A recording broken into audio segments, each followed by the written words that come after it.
मुबाहला करो।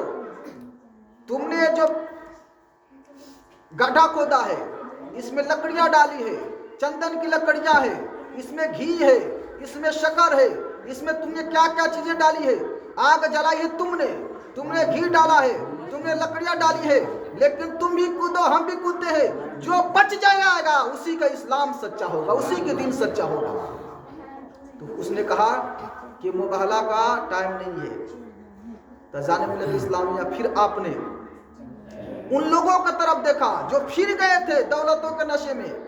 आपने कहा कि देखो, मैंने तुम्हारे पंडित से चैलेंज भी किया, आज मैं कूदने को भी कहा, मैंने किताबों से भी मुनाजरा करने कहा, मैंने तमाम धार्मिक किताबों से कहा मुनाजरा करो, सारी किताबों से मैं जीत जाऊंगा, लेकिन किसी तरीके से यह तैयार न हुआ। अब तुम समझो, तुम्हारा काम समझे, अब मैं यहाँ से जा रहा हूँ। जब जाने लगे तो गांव का मुखिया खड़ा हुआ, और गांव का मुखिया खड़े होने के बाद उसने कहा, मौलाना साहब अब जाएंगे नहीं, इस स्टेज पर पंडित नहीं बल्कि आप बैठेंगे। बोले सुभान अल्लाह। क्योंकि पूरे बस्ती वाले आपके तरफ नहीं है, न आपके तरफ कोई राजा महाराजा है, न आपके पीठ पर किसी का हाथ है, सिर्फ आप तन्हा आए हैं। आपको हम लोगों ने खाना भी नहीं खिलाया, आपको हम लोग बिस्तर भी नहीं दिए, आप लोग को हम लोगों ने सुलाया भी नहीं, लेकिन आप तने तनहा रहे, आपका कोई सपोर्ट करने वाला नहीं रहा, और अल्लाह शेर की तरह इस भरे मजमे में ललकारते रहे। यकीनन आपके साथ कोई नहीं बल्कि मदीने वाले सरकार का हाथ है। मेरे दोस्तों बुजुर्गों, सबसे बड़ी चीज क्या है, हम इस्लाम से जुड़े रहे, बुजुर्गों से जुड़े रहे, अपने बच्चों को दीन की बातें बताएं, ताकि आने वाली नस्लें जो है गरीब नवाज को समझ सके, आने वाली नस्लें जो है बुजुर्गान दीन को समझ सके। मिलाद करना कोई बड़ी चीज नहीं है, बल्कि मिलाद को सुनकर उन बातों पर अमल करना सबसे बड़ी चीज है। अभी आप अपने हाथों पर सोचिए, आखिर क्या वजह है कि सब गांव में 60-70 घर रहते हैं, लेकिन मुख्तसर लोग आए हैं। आखिर क्या वजह है, क्यों नहीं आए? कुछ लोगों ने पैसा दिया होगा, कुछ लोगों नहीं दिए होंगे। पैसा कोई माने नहीं रखता अल्लाह की बारगाह में। अल्लाह के बारगाह में सिर्फ मोहब्बत माने रखती है, इश्क माने रखता है, प्यार माने रखता है। अज़ान मिलत इस्लामिया गरीब सरकारे दो आलम सल्लल्लाहु अलैहि वसल्लम की बारगाह में आने वाले बिलाल गरीब सहाबी जब हुजूर की बारगाह में आए, हुजूर ने उनको अपना लिया। बोले सुभान अल्लाह। और आने वाले अबू बकर सिद्दीक आए, उनको भी अपना लिया, और आने वाले उमर फारूक आए तो उनको भी अपना लिया। बोले सुभान अल्लाह। अब जरा गौर कीजिएगा, सरकारे गरीब नवाज रहमतुल्लाह अलैह, जब आप इल्म हासिल कर लिए, आलिम दीन बन गए, तो आपने सोचा कि मुर्शिद के तलाश में हम चले। देखिए, इल्म जो मिलता है कहाँ मिलता है? इल्म कहाँ मिलता है?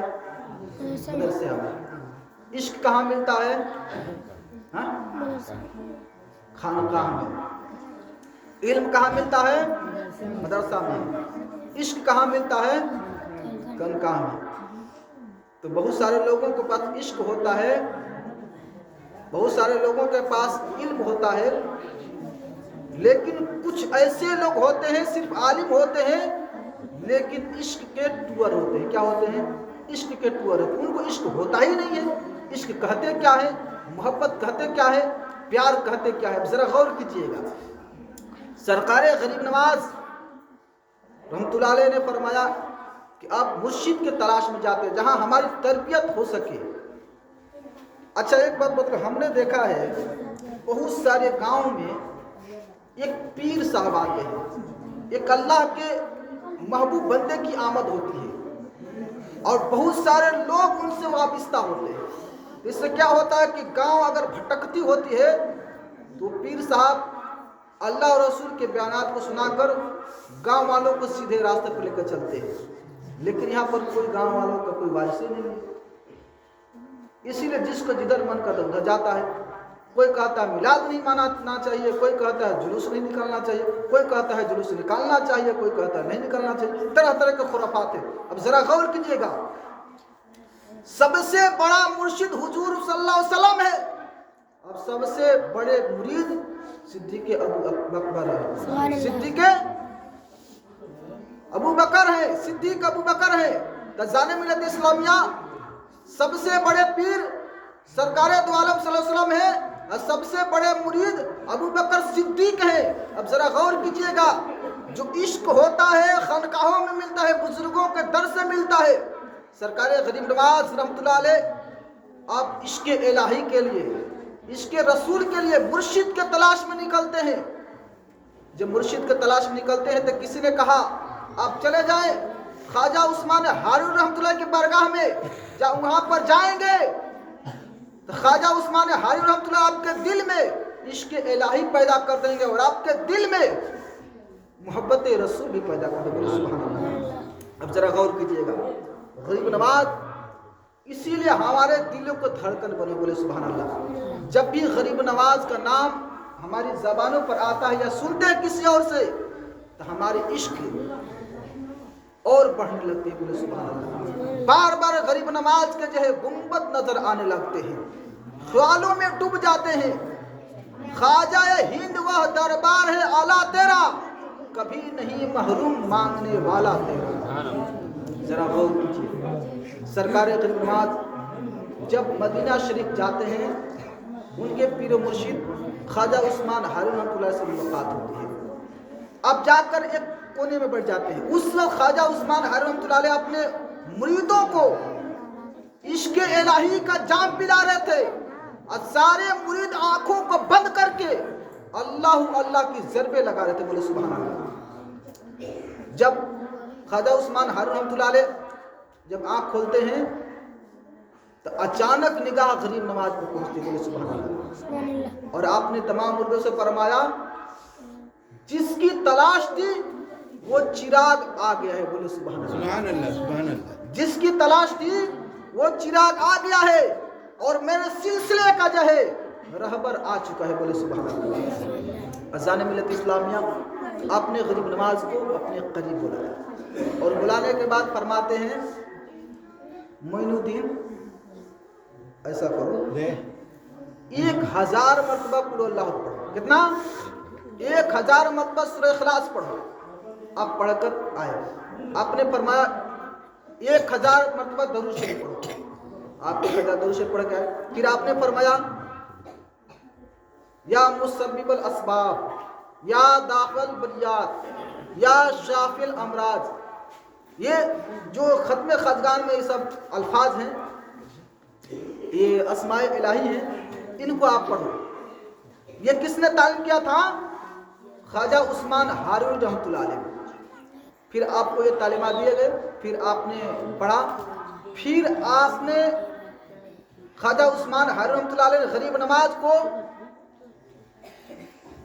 چاروں سلسلے والی ٹوپی جو سلسلہ چشتیہ کے بزرگوں کا عطا کیا جاتا ہے، آپ نے ان کو پہنا دیا اور خلافتیں دی. اور آپ نے فرمایا کہ معین الدین میں نے تم کو قبول کر لیا، اللہ رسول نے بھی تم کو قبول کر لیا. بولے سبحان اللہ. اس کے بعد آپ مدینہ شریف میں رہتے رہے. بہت لمبا واقعہ ہے، بس مختصر میں اس کو شارٹ کر کے بتا دیتا ہوں، زیادہ ہو گیا ہے.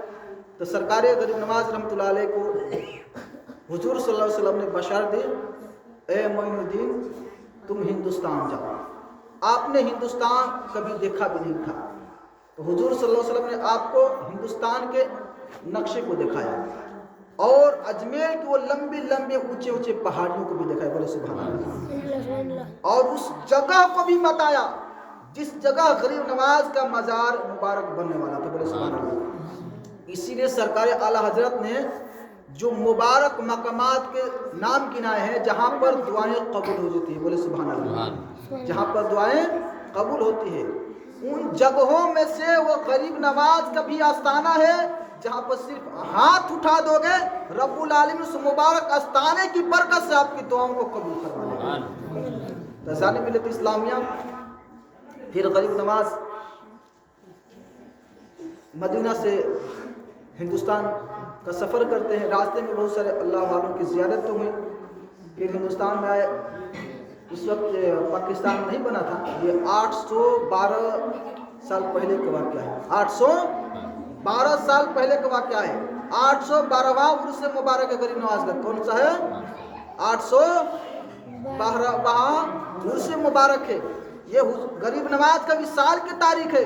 गरीब नवाज की उम्र मुबारक 95 साल को हुई थी, वो अलग है, जरा गौर कीजिएगा।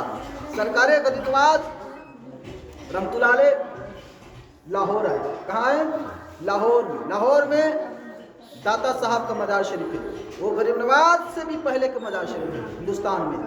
वहाँ पर आए, आपने वहाँ पर चिल्ला फरमाया, उसके बाद वहाँ से इजाज़तें हुई, फिर आप जो है अजमेर शरीफ आए।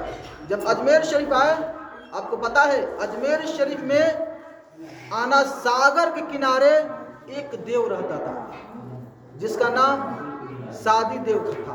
क्या नाम था? सादी देव। छोटी सी क्या नाम था? सादी देव। तो पृथ्वीराज चौहान था, ये इसकी जो माँ थी ना, ये सितारों का इल्म रखती थी। उसके माँ ने बताया था पृथ्वीराज चौहान से, पृथ्वीराज चौहान याद रख, एक फकीर आएगा इस हिंदुस्तान में और अजमेर शरीफ उसकी जगह होगी ठहरने की। फला जगह ठहरेगा, उससे कभी टकराना नहीं। अगर टकराओगे तेरी हुकूमत को चूर चूर कर देगा, तेरी दौलत को ख़त्म कर देगा। तो पृथ्वीराज ने अपनी माँ से मशवरे से नक्शा बनवा लिया था और हर जगह बॉर्डर पर दे दिया था। लेकिन गरीब नवाज आते रहे और सारे पुलिस सिपाही देखते रह गए। बोले सुभान अल्लाह। एक सिपाही ने कहा था, जिसका नाम था राम प्रकाश, वो गरीब नवाज का मुरीद हो गया बाद में और मुसलमान भी हुआ। तो उसने कहा, सरकार जिस चौकी से आप गुजरते हैं, जिस पुलिस स्टेशन से गुजरते हैं, हर जगह आपका तस्वीर लगा हुआ है, फोटो लगे हुए हैं, लेकिन कोई भी सिपाही आपको देख नहीं सकता। आखिर वजह क्या है? गरीब नवाज ने फरमाया कि जिसको रब छुपा दे कोई देख नहीं सकता है, और जिसको रब दिखा दे कोई छुपा नहीं सकता है। सब देखते रह गए, लेकिन गरीब नवाज अजमेर में दाखिल हो गए। तो पृथ्वीराज चौहान ने बहुत सारी कोशिशें की आपको हटाने के लिए। आखिरकार अजमेर वालों का ये नियम था, जो आना सागर के सामने बोलता हुआ जिन जो सबसे बातें करता था, उस पर लोग चढ़ावे डालते थे, बकरे काटते थे, क्या क्या देते थे, उसको बलि देते थे। वो जिन से बात करते थे, तो सब जब थक जाते थे हर काम को करके, तो फिर लास्ट में आखिर में उस देव के पास जाते थे। किसके पास जाते थे? सादी देव के पास। तो फिर उस काम को करता था, उसका जो डिमांड होता था, बलि होता था, मांगता था। पृथ्वीराज चौहान और बाकी जो भी अजमेर वाले थे, वो सब उस देव के पास गए और उससे कहते हैं कि देखो एक फकीर आया है, उस फकीर को अजमेर से भगाना है। सादी देव ने कहा कि हमें ये चढ़ावे चाहिए, ये भेंट चाहिए, फिर हम उसको हटा देंगे। अब सब लोग को लेकर वो सादी देव जो था गरीब नवाज के पास गया। देखिए मौरिख ने लिखा है कि वो सादी देव इतना हैकल ताकतवर था। देव होता है ताकतवर देव। मैं आपको थोड़ा क्वालिटी बता दूं, जिन्नातों में से एक क्वालिटी होती है जिसको देव कहते हैं। जिन्नात अलग होते हैं, देव अलग होते हैं। देव होता है जिन्नाती में से, लेकिन ये होता है बहादुर, बहुत मोटा ताजा होता है, बहुत लंबा चौड़ा होता है। उसी में से क्वालिटी होती है जिन, उसी में से एक होता है प्रेत, उसी में होता है एक चुड़ैल, उसी में बहुत सारी खबीस होता है, बहुत सारी उसमें क्वालिटी होती है। जैसे इंसानों में क्वालिटी होती है, इसी तो उनमें क्वालिटी होती है। लेकिन जो देव होता है बहुत ताकतवर बहादुर होता है, इसे कोई नहीं टक्कर सकता, कोई भी लड़ नहीं सकता।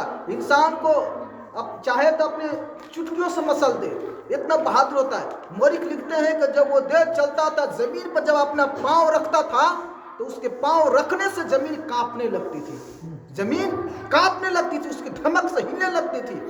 जब गरीब नवाज की बारगाह में आता है तो वो फकीर बहुत लंबा था, चौड़ा था, उसने वो फकीर अजमेर को खाली कर दिया। गरीब नवाज ने फरमाया क्यों? उसने कहा कि मैं यहाँ पर रहता हूँ, ये इलाका मेरा है, बहाबही मेरी होती है, जिस जगह सादी देव रहेगा कोई फकीर नहीं रहेगा। गरीब नवाज ने फरमाया कि मैं अपनी मर्जी से नहीं आया हूँ, अल्लाह और रसूल की मर्जी से। बोले सुभान अल्लाह। इसीलिए गरीब नवाज को अताए रसूल कहते हैं। बोले सुभान अल्लाह। क्या कहते हैं? अताए रसूल कहते हैं। गरीब नवाज देखिए, ये यकीन होना चाहिए, कभी भी तुम्हारे सामने मौत जगमगाने लगे, खड़ा हो जाए, اور موت دھمکی دینے لگے یہ چھوڑ دو اس سے چھوڑ دو، تم اپنے یقین کو پختہ رکھو۔ غریب نواز نے یہ ذہن دیا، یہ حوصلہ دیا، یقین دلایا۔ غریب نواز نے فرمایا کہ میں اپنی مرضی سے نہیں آیا ہوں، بلکہ مجھ کو اللہ اور رسول نے بھیجا ہے۔ اگر تیرے ہاتھوں سے اللہ نے موت لکھی ہے تو کوئی زندگی دے نہیں سکتا، اور اگر رب نے میری زندگی دی ہے تو تم مجھے مار نہیں سکتے ہو۔ غریب نواز نے اس دیو کو اسلام پیش کیا۔ کیا کیا؟ اسلام پیش کیا۔ غریب نواز نے فرمایا وہ سادی دیو اسلام قبول کر لے۔ اس نے کہا اسلام نہیں قبول کروں گا۔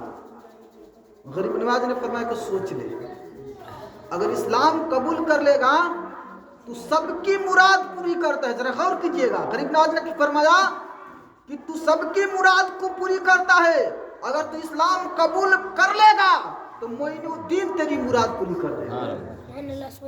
اس نے کہا اب بھائی پورے لوگوں کا وہ دیوتا تھا نا، پورے اجمیر والوں کا، تو اپنی ہار کیسے مانتا غریب نواز کے سامنے؟ تو اس نے اپنی جو ہے بہبہی دکھائی اور کڑک آواز میں کہا کہ میری کیا حاجت ہو سکتی ہے، میری کیا مراد ہو سکتی ہے؟ غریب نواز نے فرمایا سوچ لے، بولے کوئی میری حاجت نہیں ہے، کوئی مراد نہیں ہے۔ غریب نواز نے فرمایا کہ رات میں جب سب گاؤں والے چڑھاوا چڑھا کر چلے جاتے ہیں، حال پھول چڑھا کر چلے جاتے ہیں بھیٹ دے کر، جب آدھی رات گزرتی ہے سب بستی والے سو جاتے ہیں تو جنگل میں جاتا ہے، ایک سنگ مرمر کی تراشی ہوئی مورتی ہے جو ایک مندر میں رکھی ہوئی ہے، اس مندر میں جاتا ہے، اس مورتی کے قدموں کے سامنے گڑ کر رو کر گڑ گڑا کر مراد مانگتا ہے کہ چل میرے ساتھ چل، تم مجھ سے بات کر، یہ جا کر کہتا ہے نا۔ اس نے سوچنے لگا یہ تو میرے اور اس مورتی کے درمیان کی بات ہے، کوئی نہیں جانتا ہے، سارے بستی والے نہیں جانتے ہیں، اگر معین الدین جانتا ہے تو ضرور معین الدین میری مراد کو پوری کر دے گا۔ سبحان اللہ۔ اس نے کہا نرمی سے سرکار کیا میری بھی مراد پوری ہو سکتی ہے؟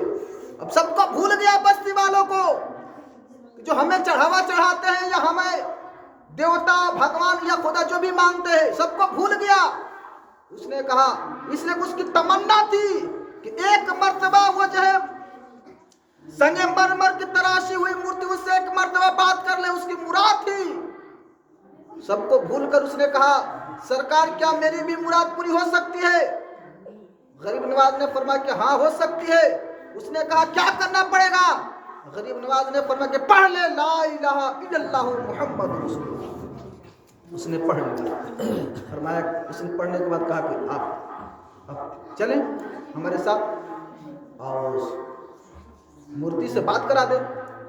غریب نواز نے فرمایا کہ معین الدین کو جانے کی ضرورت نہیں ہے، جا اس مورتی سے کہہ دینا چل تجھے معین الدین نے بلایا ہے۔ بولے سبحان اللہ۔ جیسے سادی دیو جاتا ہے اور اس مورتی کے ہاتھ پکڑ کر کہتا ہے کہ چل تجھے معین الدین نے بلایا ہے، اس مورتی کے اندر جان آ جاتی ہے، اور پھر وہ مورتی وہاں سے چل دیتی ہے، غریب نواز کے قدموں میں آ جاتی ہے۔ بولے سبحان اللہ۔ جب دیکھتا ہے اس مورتی کے اندر جان آ گئی، اگر غریب نواز کے پاس وہ مورتی آ گئی تو اس نے کہا کہ معین الدین سرکار میں بہت خوش ہوں، شاد ہوں۔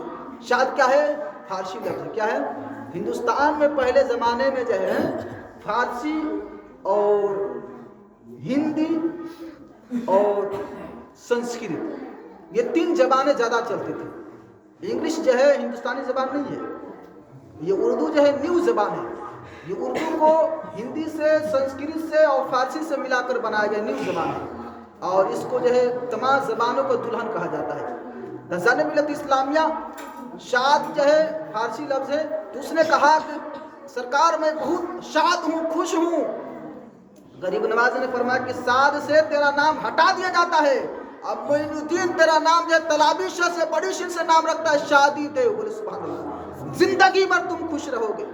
رضان ملت اسلامیہ جب اس نے کلمہ پڑھ کر مسلمان ہو گیا تو سارے اجمیر والے حالت خراب ہو گیا، پھر اس کے بعد جوگی جے پال آیا، پھر وہ بھی مسلمان ہو گیا۔ رضان ملت اسلامیہ ہمارا مقصد کیا ہے؟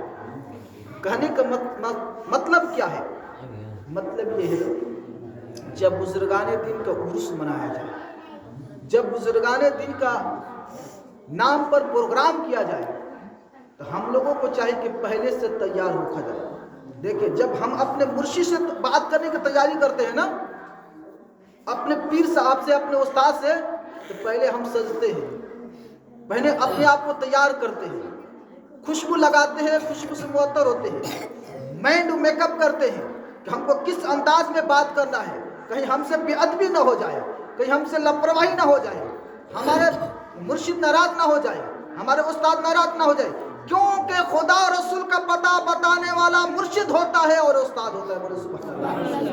ماں باپ کا ادب سکھانے والا استاد ہوتا ہے، ماں باپ کا طریقہ بتانے والا استاد ہوتا ہے، خدا کا عبادت کرنے کا طریقہ بتانے والا استاد ہوتا ہے۔ نعرہ تکبیر، نعرہ رسالت، جشن عید میلاد النبی، پتی پتی پھول پھول، نعرہ تکبیر، نعرہ رسالت۔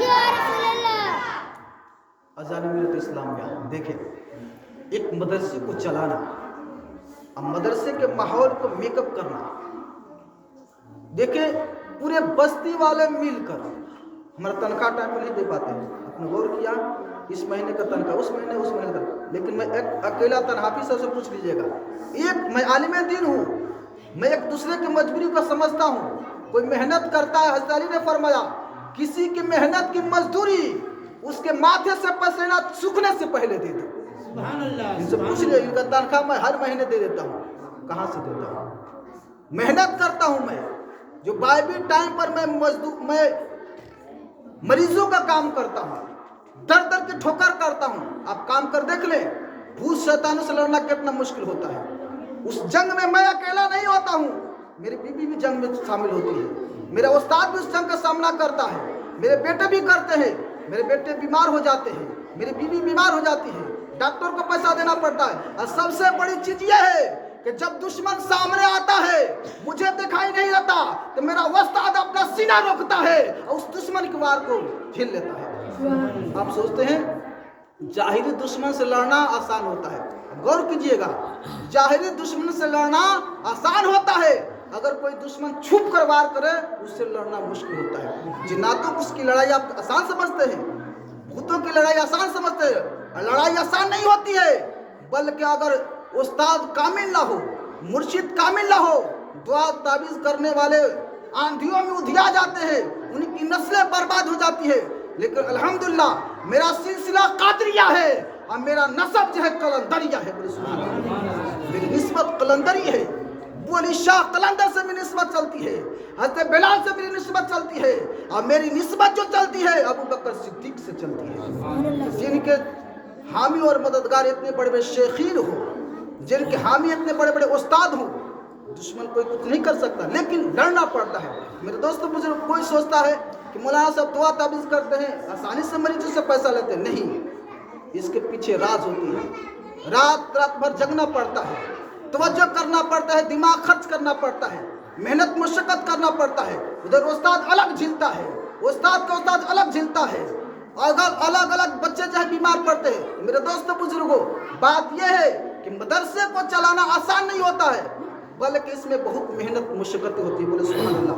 میرے دوستوں بزرگوں، بات یہ ہے کہ مدرسہ اس لیے چل رہا ہے کہ یہاں کا ماحول سوسائٹی اچھا بنے، یہاں کے لوگ اچھے رہیں۔ میں بھی چاہتا ہوں کہ جس طرح سب لوگ آرام سے سوتے ہیں، کوئی دماغ پر ٹینشن نہیں لینا، نہ تنخواہ دینا، نہ تنخواہ لینا، نہ کچھ کرنا، بس آرام سے کھاؤ پیو سو جاؤ۔ دیکھیں، آپ جو ہے پڑھے لکھے لوگوں سے پوچھیں، جو ایک آدمی مزدوری کرتا ہے جتنا نہیں تھکتا ہے جو دماغ سے کام کرتا ہے اتنا نہیں تھکتا ہے، دماغ سے جو تھکتا ہے مینٹلی ڈسٹرب ہو جاتا ہے۔ اذان ملت اسلامیہ میں عرض کر رہا ہوں کہ آپ لوگ ذرا مدرسے کا خیال رکھیں، مدرسے پر دھیان دیں، توجہ دیں۔ بات یہ ہے، دیکھیں یہ مدرسہ چل رہا ہے تو آپ لوگ کو سوچنا چاہیے کہ ہم لوگ مدرسے میں ٹائم دیں، آ کر اٹھے بیٹھے، جیسے ہماری محفل ختم خواجگان شریف ہوتی ہے جمعرات کے دن، آپ لوگ آ کر معائنہ کریں کہ ہمارے بچے کیا کرتے ہیں، کتنا پڑھتے ہیں۔ کبھی آپ نے کسی بچے سے امتحان لیا؟ 2 महीने हो गए, कौन बच्चा हिफ्ज कर रहा है? हिफ्ज कर रहा था, कितना पारा पढ़ा 2 महीने के अंदर, कितने पारे उसको ज़बानी याद हो गए। जो बच्चा अली में पढ़ा था, अली में से कुरान शरीफ पढ़ रहा है कि नहीं पढ़ रहा है? आपने कभी तवज्जो दिया? नहीं तवज्जो दिया। तो मेरे दोस्तों बुजुर्ग, ऐसे मदरसा नहीं चलता है। मदरसा तो चलेगा ही, जहाँ भी चलना हो, रब जहाँ चाहे, जहाँ उसकी मर्जी हो चलेंगे, लेकिन आप लोग अपने माहौल को थोड़ा ठीक करें, हमारी भी तनख्वाह का ख्याल रखें, और सब जो मदरसे की ज़रूरत है देखें। बात ये है, जो भी मेहनत हो रही है, हम या रहें या ना रहें, लेकिन इस गांव में जब क़यामत तक मदरसा रहेगा तो इंशाअल्लाह यहाँ से नूरो निकहत की रहमत और निवार की बारिश होती रहेगी। बोले सुभान अल्लाह। बस देखिए मदरसे से फ़ायदा क्या होता है। हमारा मरकज़ कहाँ है? आखिरी बात मैं पूछूंगा आपसे, मरकज़ कहाँ है? बोले साहब कहाँ मरकज़ है? सुन्नियों का मरकज़ कहाँ है? बोले जोर से। बरेली शरीफ। माशाअल्लाह, बरेली शरीफ की हवाएं भी फतवा देती है। बोले सुभान अल्लाह। वहाँ के पत्थर भी मसले का जवाब देते हैं। एक बहुत बड़े आलिम दीन बरेली शरीफ जाते हैं, जमात खड़ी थी, एक बच्चा, अभी छोटा बच्चा था, कमसीन बच्चा था, वजू बना चुका था। जब बड़े मुफ्ती साहब जाते हैं मस्जिद में, यहाँ मसला भी गौर कर ले, तो मुफ्ती साहब उस बच्चे से कहते हैं, बच्चे वजू बनाने के लिए पानी लाओ, वजू बनाने के लिए पानी लाओ। उस बच्चे ने कहा कि आप क्या हैं? आपने फरमाया कि आलिम दीन है। कहाँ से हैं? फलाना जगह से। बहुत मशहूर आलिम दीन थे, उनका नाम लेना नहीं चाहता, बहुत बड़े आलिम दीन थे। तो आप, उस बच्चे ने कहा कि आप इतने बड़े आलिम दीन हैं, आपको पता नहीं है कि बच्चों से वजू बनाने पे पानी मांग कर वजू बनाना वजू नहीं होता। बच्चों से, जो नाबालिग बच्चे होते हैं, जो दूसरे के बच्चे होते हैं, उनसे पानी मांग कर वजू बनाना वजू नहीं होता। जब वजू नहीं होगा तो नमाज भी नहीं होगी। तो आप मुफ्ती साहब फरमाते हैं कि यकीनन मैं समझ गया, जहां हम लोगों का मरकज है, जिसको बरेली शरीफ कहते हैं, जहां पर आला हजरत फरमाते हैं, यकीनन जब ये बच्चा फतवा बता रहा है तो यहाँ के हवाएं भी फतवा देती है। दरसाने मिलत इस्लामिया, तो मदरसा होने से फ़ायदा क्या होना चाहिए? क्या फ़ायदा होना चाहिए? कि हमारे इल्म में इजाफा हो, इल्म में तरक्की हो। जब तक आप आलिम दीन से मिलिएगा नहीं, उनके पास उठिएगा बैठिएगा नहीं, फिर आपको कैसे पता चलेगा कि कौन सा मसला कैसा होता है। हमारे ऐसे भी बच्चे इस गाँव में रहते हैं जो इस्तिंजा नहीं लेते हैं। अल्लाह अकबर, क्या करते हैं? इस्तिंजा नहीं लेते हैं। और वालिदैन को फिक्र भी नहीं कि हमारा बच्चा नापाक रहता है, पाक रहता है। यकीन रखो, हुजूर फरमाते, जिस घर में नापाक शख्स रहते हो या जंदार की तस्वीर हो, उस घर में रहमत के फरिश्ते नहीं आते हैं। क्या आते हैं? रहमत के फरिश्ते नहीं आते। अब हम कहते हैं कि हमारे रोज़ी में बरकत नहीं होती। कहाँ से बरकत होगी भाई? घर में तो नापाक आदमी रहते हैं। कुत्ता तो खैर हम लोग नहीं पालते हैं, बहुत सारे लोग नहीं कुत्ता पालते हैं, लेकिन नापाक रहते हैं। घर में तस्वीर रखते हैं, जानदार फोटो वगैरह जो घर में मढ़वा के लोग टांगते हैं ना, तो हदीसों में मना है। तो अल्लाह तबारक फरमाता है, अला इन्ना औलिया अल्लाह ला खौफुन अलैहिम वला हुम यहज़नून, बेशक अल्लाह के वलियों को ना कोई खौफ ना कोई गम। तो आज की महफिल जो है ख़त्म किया जाएगा, सलातो सलाम पढ़ा जाएगा। हाँ, कल जो है जनाब रफ़ीउद्दीन साहब की तरफ से जो कल ख़त्म खजगान शरीफ हमारी मस्जिद में होता है, तो उनकी तरफ से शीनी वगैरह आएगा और उनकी तरफ से कल ख़त्म खजगान शरीफ पढ़ेगा खैर बरकत के लिए। तो अल्लाह तबारक व तआला हम सबको नेक अमल करने की तौफीक अता फरमाए, बुरे कामों से बचने की तौफीक अता फरमाए। अल्लाह तबारक हम सबको रोज़ी रोज़गार में, कमाई में, मकान में खैर बरकत अता फरमाए, गुलामों से महफूज अता फरमाए। पढ़िए तौबा अस्तगफिरुल्लाह पढ़िए ला इलाहा इल्लल्लाह मुहम्मदुर रसूलुल्लाह सल्लल्लाहु अलैहि वसल्लम। अल्लाह तबारक व तआला इस मस्जिद को, इस मदरसे को क़यामत तक कायम व दायम रखे और हमारी तमाम नस्लों को अल्लाह तबारक व तआला ता क़यामत रखे और हमारे तमाम नस्लों में अल्लाह तबारक व तआला आशिक़ रसूल पैदा फरमाए। आमीन सुम्मा आमीन। अस्सलामु अलैकुम व रहमतुल्लाहि व बरकातुहू।